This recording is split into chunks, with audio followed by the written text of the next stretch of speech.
So hello my dear students, my dear friends, कैसे हैं आप सभी लोग। उम्मीद करता हूँ आप सभी लोग बहुत अच्छे होंगे, आपकी पढ़ाई अच्छे से चल रही होगी। तो गाइज आज हम थर्ड लेक्चर लेकर के आए हैं the voice of the rain का। तो वॉइस ऑफ द रेन जो है ये एक ऐसी पोइट्री है, एक ऐसी कविता है जिसमें हमारे कवि साहब जो है बैठ करके बढ़िया बातें कर रहे थे रेन से, और जो रेन ने उन्हें कहा उसे वो ट्रांसलेट करके हमें बताते हैं। तो लास्ट लेक्चर में हम लोगों ने word to word and line to line इसका एक्सप्लेनेशन अच्छे से देखा था।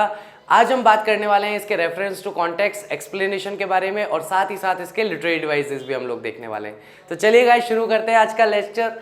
तो सब लोग एक्साइटेड, तैयार, रेडी, और एक बेटर अंडरस्टैंडिंग के लिए बुक खोलकर जरूर बैठेंगे, क्योंकि किताब आपके सामने रहेगी और उस स्टेंजा को जब एक्सप्लेन किया जाएगा तो आपको पता चलेगा कि किस लाइन को एक्सप्लेनेशन के टाइम कैसे लिखा जाता है, तभी एक्सप्लेनेशन बेटर बनता है। ठीक है गाइस, तो पहला स्टेंजा हम देख रहे हैं एंड हु से लेकर के द सेम तक हमारा फर्स्ट स्टेंजा होने वाला है। रेफरेंस का मतलब होता है कि भैया ये जो कविता की जो पंक्तियां हैं, यानी कि ये जो भाग है जिसे हम लोग एक्सप्लेन करने वाले हैं, ये कहां से लिया गया है, इसके रचयिता कौन है।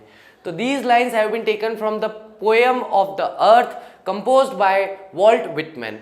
तो ये जो पंक्तियां हैं ये हमारी कविता से ली गई है जिसका नाम है the poem of the earth, और इसके रचनाकार जो हैं वे हैं Walt Whitman. In these lines, और इन पंक्तियों में poet starts to talk to the rain. Poet जो है वो बात करना शुरू करता है रेन से, and the rain introduces herself, और यहाँ रेन जो है खुद का परिचय देती है कि मैं कौन हूँ। The poet translates it to the readers, और हम लोग जो रीडर्स हैं उसके लिए पोएट कहता है कि भाई जो भी वो बता रही है मैं ट्रांसलेट करके आप लोगों को बता रहा हूँ। The poet describes his imaginative meeting with the rain. तो पोएट यहाँ पर डिस्क्राइब करता है, पोएट यहाँ पर वर्णन देता है, विवरण देता है किसका, हिज इमेजिनेटिव। इमेजिनेटिव का मतलब होता है काल्पनिक, है ना। हिंदी में एक शब्द होता है भेंट, मिलना या मुलाकात के अर्थ में। तो काल्पनिक भेंट जो हुई है, काल्पनिक मुलाकात जो हुई है रेन से, उसके बारे में कवि यहां पर डिस्क्राइब करता है। The poet asks the softly and gently falling shower of the rain who she is. तो यहां पर पोएट जो है वह बहुत ही प्यार से, कोमलता से गिरती हुई शावर यानी फुहार से पूछता है कि वह कौन है। टू दिस इंक्वेरी, इंक्वेरी का मतलब होता है इस पूछताछ पर, इस प्रश्न पूछने पर पोएट के द शावर और the rain gives an answer. तो शावर यानी कि फुहार जो है या रेन जो है वो एक जवाब देती है, एक उत्तर देती है इन अ स्ट्रेंज वॉइस, अलग सी आवाज में। अब देखो भाई, बरसात तो आपकी और मेरी तरह तो बोलती नहीं, वो जमीन पर गिरती है तो बहुत ही मधुर ध्वनि होती है, संगीतमय उसकी ध्वनि रहती है, आवाज रहती है। तो उस स्ट्रेंज यानी अजीब सी, विचित्र सी, अलग सी आवाज में वो जवाब देती है। The poet is wonder stuck when the rain starts speaking. और पोएट जो है यहाँ पर चौंक जाता है, भौचक्का रह जाता है जब रेन जो है बोलना शुरू करती है टू हिम, उससे, इन अ स्ट्रेंज लैंग्वेज, एक विचित्र सी, अलग सी लैंग्वेज में, भाषा में। दैट ओनली ही, जिसे केवल वह ही यानी कि poet he himself can understand, केवल वही समझ सकता है। He translates it from the convenience of the readers. और यहां पर पोएट क्या कहता है कि भैया जो कुछ उसने मुझे कहा उन सभी चीजों का मैं क्या कर रहा हूं, मैं उन सभी चीजों का अनुवाद कर रहा हूं। क्यों कर रहा हूं? ताकि भाई सहूलियत रहे, कन्वीनियंस रहे, थोड़ा सा भाई उसकी लैंग्वेज मैं तो समझ पा रहा हूं, आप तो नहीं समझ पाएंगे, तो इसलिए आप अच्छे से समझ पाए तो जो कुछ उसने मुझे कहा मैं इंसानों वाली लैंग्वेज में ट्रांसलेट करके आपको बता रहा हूं रीडर्स के लिए। इन इट्स आंसर, और उसके जवाब में जो हमारी क्या कहते हैं पोएम ऑफ द अर्थ है वो क्या कहती है, यानी कि हमारी शावर, हमारी रेन क्या कहती है, द रेन स्टेट्स। स्टेट का मतलब होता है कहना या बताना, ठीक है। तो यहां पर हमारी बरसात कहना शुरू करती है that it is the pome of the earth, कि वह कौन है, वह पोम है अर्थ की यानी कि पृथ्वी की कविता है। फर्दर आगे बढ़कर कहती है it says that it rises, ये जो रेन है वो कहती है कि ये उठती है, ये राइज करती है, और टेक्स बर्थ या जन्म लेती है eternally from the land and the immeasurably deep sea, के अनंत या सनातन, हमेशा रहने वाला, एटर्नली रहने वाला जो फॉर्म है, वो फॉर्म ये कहां से लेती है, वो बर्थ कहां से लेती है, लैंड से, और इमेजरेबली डीप। इमेजरेबली का मतलब होता है अनंत, जिसे मेजर ना किया जा सके, जिसे नापा ना जा सके, ऐसे अनंत गहरे समुद्र से ये उठती है या वहां से जन्म लेती है। नो वन कैन टच और फील इट, कोई भी इसे छू नहीं सकता या महसूस नहीं कर सकता। किस समय में, When it is rising, जब ये भाप के रूप में, वाष्प के रूप में उड़कर ऊपर की ओर जाती है, तो ना कोई इसे टच कर सकता है, ना कोई इसे फील कर सकता है। It rises to the sky, और ये ऊपर उठते हुए स्काई तक, आसमान तक जाती है। वेयर इट टेक्स अ वेग फॉर्म, जहां पर ये अलग सा एक रूप धारण कर लेती है। Is quite different from the form in which it rises, जो कि उस स्वरूप से बहुत ही अलग है जिस स्वरूप में ये ऊपर उठ रही थी। तो ऊपर उठ रही थी भैया किस स्वरूप में, वाष्प के, भाप के स्वरूप में उड़ रही थी, और ऊपर जाने के बाद कौन सा स्वरूप ले लिया, बादल का स्वरूप ले लिया। तो कहती है कि मैं वैसी ही हूं लेकिन फिर भी मैं अलग हूं, क्योंकि यहां पर भी मैं पानी की बूंदों में ही थी, वहां भी मैं पानी की बूंदों में ही हूं, और जब मैं पानी में पड़ी थी तब भी मैं पानी की बूंदों में ही थी, तो तीनों जगह थी तो पानी। तो कहती है कि मेरा रूप बदल गया, मेरा स्वरूप बदल गया, लेकिन फिर भी मैं वैसी ही हूं जैसी मैं पहले थी। तो rising, it rises to the sky, ये उठ करके स्काई की तरफ जाती है। वेयर इट टेक्स अ वेग फॉर्म, जहां पर ये अलग या भिन्न सा एक फॉर्म लेती है। विच इज क्वाइट डिफरेंट, जो कि काफी अलग है, from the form in which it rises, उस फॉर्म से, उस स्वरूप से जिससे वो उठी थी। But it remains the same in its essential nature, लेकिन वह उसके आवश्यक व्यवहार में बिल्कुल वैसी है, यानी कि पानी के रूप में ही है। एंड कंपोजिशन, और वाटर कंपोजिशन जो होता है H2O, दो पार्टिकल्स हाइड्रोजन के, एक पार्टिकल ऑक्सीजन का। अरे सही हूँ गलत तो बता देना भाई, मेरी साइंस वैसे भी थोड़ी हिली हुई है ठीक है, तुम्हारी इंग्लिश हिली हुई है, मेरी साइंस और मैथ्स हिली हुई है। तो कंपोजिशन में कहती है कि जैसी मेरी संरचना है, H2 वाली संरचना, वो बिल्कुल वैसी ही रहती है, उसमें कोई परिवर्तन नहीं होता है। It changes only in its form, केवल अपने स्वरूप को वो बदल लेती है। कैसे बदल लेती है, जब वो जमीन पर थी पानी की फॉर्म में थी, जब वो ऊपर उठने लगी तब वो वाष्प या भाप के रूप में चली गई, और ऊपर जाकर के जब उसने अपना अलग सा निर्माण किया तो वो एक बादल के रूप में हमें दिखाई दे रही है। ठीक है, आई डिसेंट से लेकर के ब्यूटीफाई इट तक हमारा सेकंड स्टैंजा है। इसका रेफरेंस सेम रहेगा, ये लाइंस जो है द पोएम ऑफ द अर्थ से ली गई है, जिसके रचनाकार वॉल्ट व्हिटमैन है। कॉन्टेक्स्ट, इस पूरे के पूरे सेकंड स्टैंजा में क्या बताया गया है उसका परिचय मात्र देना है, एक्सप्लेन मत करना, 2 लाइन 3 लाइन 2 लाइन 3 लाइन, छोटा सा परिचय देना है कि इन लाइंस पे बताया गया है। In these lines the rain tells us about her role on earth, इन पंक्तियों में रेन हमें यह बताती है कि उसका रोल क्या है अर्थ पे। How she create the life on earth, और कैसे वह जीवन का निर्माण करती है पृथ्वी पर, और कैसे वह पृथ्वी को धोती है, सारी चीजें हैं, लेकिन मेन मुद्दे की 2 बातें यहां बताती है इस स्टैंजा में, और एक्सप्लेनेशन देखते हैं लाइन टू लाइन। तो the rain is talking about it's activities, तो यहां पर रेन जो है अपनी गतिविधियों के बारे में बात कर रही है। किसके बारे में बात कर रही है, उसकी गतिविधियां क्या है, तो गतिविधियों के बारे में बात करती है। What it does and how it gives life to everything on the earth, कि कैसे वो है और कैसे वह जीवन देती है उन सभी चीजों को जो पृथ्वी पर है। Is the subject of its talk, और यही विषय है उसके बात करने का, विद द पोएट, कवि के साथ। यानी वह कवि के साथ किस विषय पर बात कर रही है, कि कैसे वह सभी चीजों को जीवन देती है। The rain says that it comes down to the earth to bath the places affected by droughts. तो रेन यहां पर कहती है कि भैया वह नीचे आती है, पृथ्वी पर आती है, वह तो वैसे स्वर्ग के वहां थी बादल के रूप में, वहां से वो नीचे आती है अर्थ पे, ताकि वो नहला सके, स्नान करा सके उन प्लेसेस को, उन स्थानों को जो सूखे से प्रभावित है। कहते हैं ना सूखा प्रभावित क्षेत्र, अफेक्टेड होना यानी उससे प्रभावित होना। तो जो जगह पृथ्वी पर सूखे से प्रभावित है उसे धोती है। स्मॉल पार्टिकल्स ऑफ डस्ट, छोटे छोटे पार्टिकल्स, छोटे छोटे अणु कण जो होते हैं डस्ट के, धूल के, उन्हें धोती है। लेयर्स ऑफ डस्ट, और डस्ट यानी धूल के ऊपर एक परत जम जाती है ना धूल की, उसे धोती है। It baths all those who without it would have remained as seeds only, और उन सभी को धो देती है, उन सभी को नहला देती है जो बीज, उसके बिना बीज ही रह जाते। तो भैया हमारे यहाँ पे तो मानसून में खेती होती है, तो मानसून की खेती में अब मान लो कि भाई किसान ने बीज डाल दिया और बरसात नहीं हुई, तो बीज जो है वो बीज ही रह जाएगा, उससे फसल उगेगी नहीं। ऐसे ही कहीं पे अगर मान लीजिए कि कोई बड़ा सा पेड़ है, उससे उसके बीज गिर गए जमीन पे, अब अगर उसमें बरसात का पानी नहीं गिरेगा तो और नए पौधे या नए पेड़ जो हैं विकसित नहीं हो पाएंगे। तो यहाँ पे वो कहती है कि मेरे बिना अगर मैं नहीं आती जमीन पे तो ये सीड्स जो है, ये बीज जो है, ये बीज ही रह जाते, इनमें कोई भी आपको परिवर्तन नहीं मिलता, कोई भी बढ़ोतरी आपको यहाँ देखने को नहीं मिलती। It would have remained as seed only, ये केवल सीड के सीड यानी बीज के बीज ही रह जाते। विदाउट द रेन, इस बरसात के बिना, they would never have sprouted. Sprouted का मतलब होता है प्रस्फुटित होना, तो ये प्रस्फुटित ही नहीं होते। यानी बीज जो है ना, छोटा सा बीज रहता है, पहले हल्की सी वो एक डंडी निकालता है और फिर उसमें जीवन प्रारंभ हो जाता है, वो प्रस्फुटन जो है वो नहीं होगा इनटू न्यू प्लांट्स, नए पौधों के तौर पर। They would have remained inactive, वे शायद हमेशा ही इनएक्टिव बने रहते, यानी कि हमेशा के लिए निष्क्रिय बने रह जाते, उनमें कोई भी क्रियाशीलता नहीं होती। एंड अनबॉर्न, और अजन्मे ही रह जाते, यानी उनका कभी जन्म नहीं होता, वे कभी जन्म ले ही नहीं पाते। The rain says that it keep on giving back life forever to the earth from which it itself receives life. बहुत ही अच्छी बात है यहाँ पे।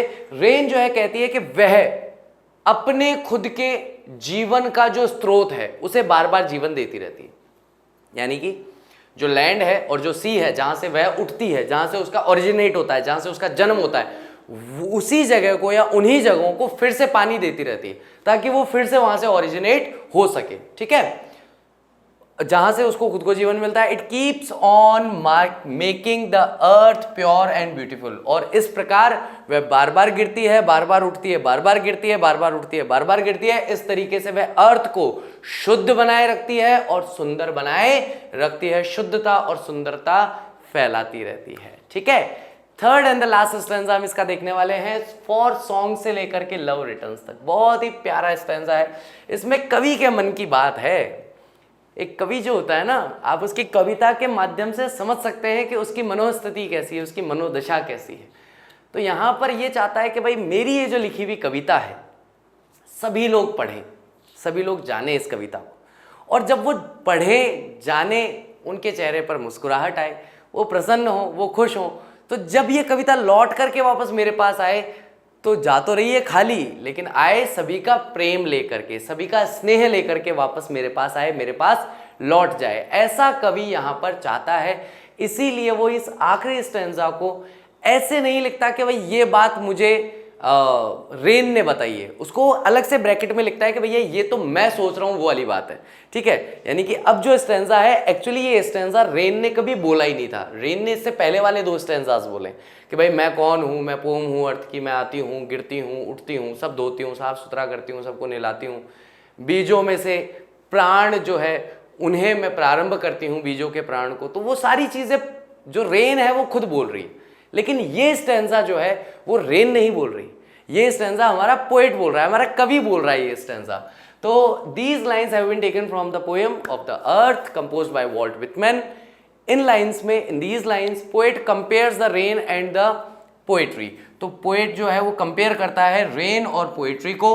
The similarities are shown there, और समानताएं वहां पर दर्शाई गई हैं। तो बात सीधी सी है कि जब भी हम दो चीजों को कंपेयर करते हैं, जब भी हम दो चीजों की तुलना करते हैं, तो हम समानताएं और विषमताएं बताते हैं, क्या क्या इनमें समान है, क्या क्या इनमें समान नहीं है। लेकिन यहां पर कवि केवल वो चीजें बताएगा जो समानताएं हैं, विषमताओं पर बात नहीं कर रहा है, केवल समानताएं बता रहा है कि समानताएं क्या क्या है, किस तरीके से दोनों एक जैसी लगती हैं। The poet compares the rain to a singing bird.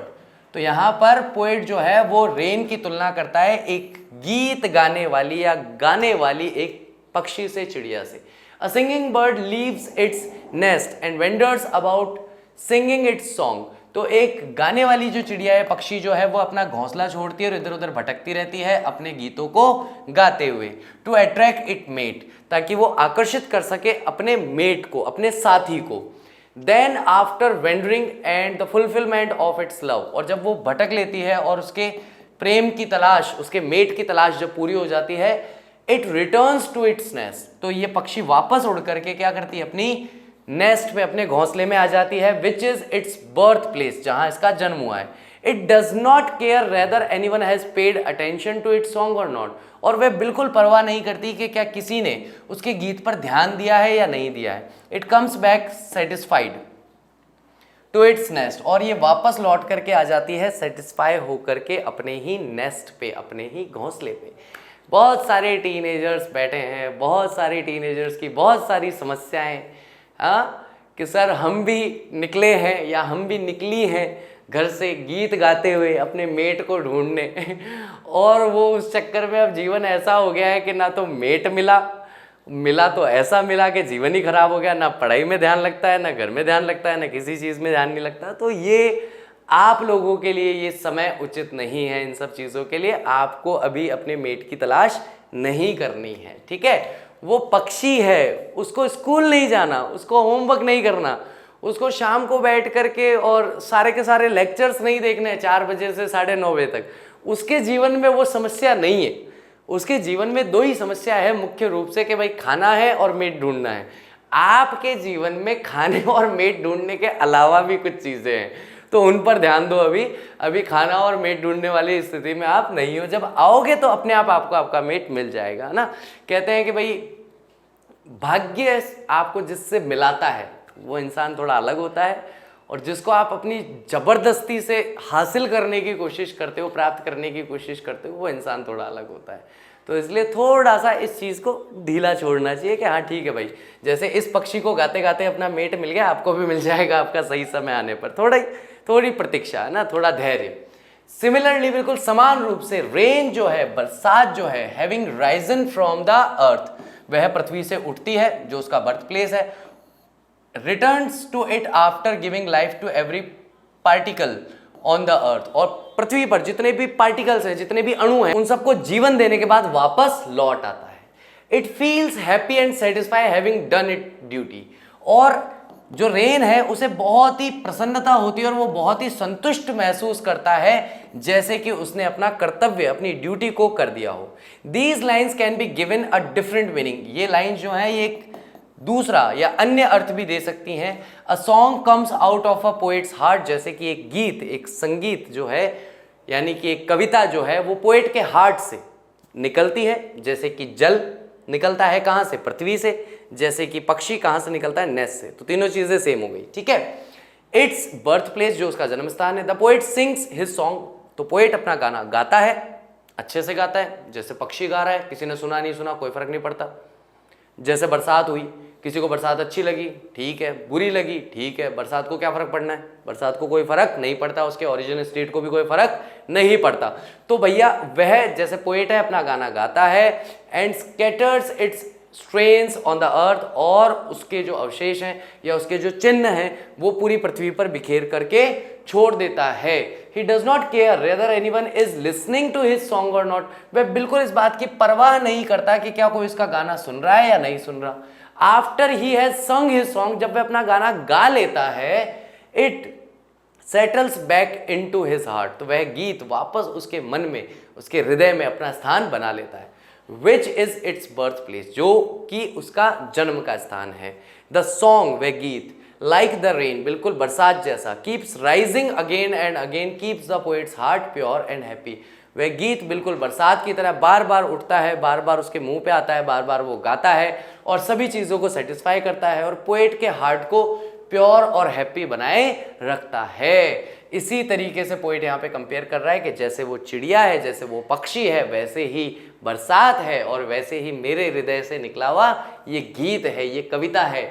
आप चाहे सुनो चाहे मत सुनो, कोई फर्क नहीं पड़ता। ये जितनी बार वह उस गीत को याद करेगा, जितनी बार वह इस गीत को दोहराएगा, वह गीत बार बार उसके दिल से निकलेगा और वापस जाकर के उसके दिल में ही, उसके मन में ही स्थित हो जाएगा। इस तरीके से वह गीत उसे शुद्ध और प्रसन्न बनाए रखेगा। ठीक है गाइस, अगला हम बात करने वाले हैं लिटरेरी डिवाइसेस के बारे में। कौन कौन से लिटरेरी डिवाइसेस, यानी कि हिंदी के अलंकार, हिंदी में कहते हैं अलंकार, अंग्रेजी में कहते हैं लिटरेरी डिवाइसेस, कौन कौन से यहाँ पर इस्तेमाल किए गए हैं इस कविता की सुंदरता को बढ़ाने के लिए, तो उनके बारे में बात करेंगे। सबसे पहला आता है पर्सनिफिकेशन, हिंदी में कहते हैं मानवीकरण अलंकार, जहां पर हम देखते हैं किसी भी नॉन ह्यूमन को ह्यूमन की तरह रिप्रेजेंट किया जाता है। तो बरसात यहाँ पर बात नहीं कर सकती, बरसात यहाँ पर बोल नहीं सकती, लेकिन फिर भी अमानव होते हुए भी बरसात की व्याख्या एक मानव की तरह की गई है, जैसे बरसात बात कर रही है, जो कि बरसात के लिए संभव नहीं है।